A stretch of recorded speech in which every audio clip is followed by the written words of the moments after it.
everything she does, commercial or teleserye, parang lagi siyang, nakukuha niya. Pero pag ako sabi ko, ala, tsaka ba?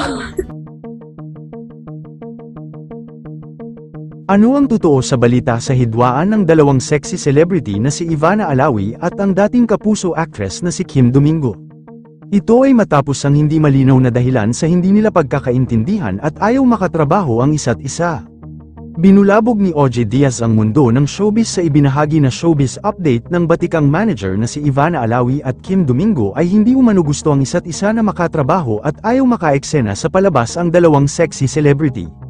Matagal na palang issue ito sa dalawa na ayaw umano ni Ivana Alawi kay Kim Domingo. Ayon sa legit source ni OJ Diaz, umakyat pa sa pinakataas si Ivana Alawi upang kausapin ng head management ng Batang Quiapo, especially si Coco Martin, na ayaw niyang makaeksena sa isang palabas si Kim Domingo.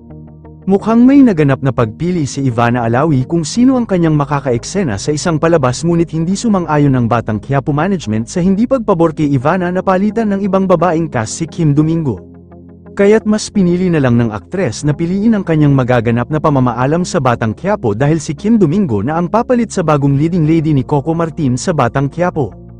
Ayon pa sa mga narinig ni OJ Diaz ay may gagawin rin daw na movie si Ivana Alawi at hindi na kasi umano nakakapag-focus si Ivana sa kanyang YouTube vlogang, kaya tatanggalin na ito sa Batang Quiapo upang magawa na nito ang kanyang mga priority sa buhay. Ngunit sayang ito dahil isang malaking kawalan nito dahil big break na ito kay Ivana, ngunit alam naman natin na sikat na rin ang aktres kaya't kilalang kilala na ito sa mundo ng showbiz at social media. Malapit nang masaksihan ng lahat ang pagpasok ni Kim Domingo sa Batang Quiapo at mukhang malapit na rin mamamaalam si Ivana Alawi sa Batang Quiapo. Ano kaya ang dahilan sa sitwasyon sa hidwaan ni Ivana Alawi at Kim Domingo at bakit ayaw makaeksena ni Ivana si Kim at ano ang malalim na dahilan at bakit hindi pala sila okay ngayon? Una nang lumabas sa balita ang attitude problem ni Ivana Alawi sa set ng Batang Quiapo kung saan hindi niya pinapansin ng mga tao dito at si Coco Martin lang umano ang kanyang pinapansin at hindi umano marunong makisama sa mga cast at sa mga celebrity na nakakasalamuhan nito.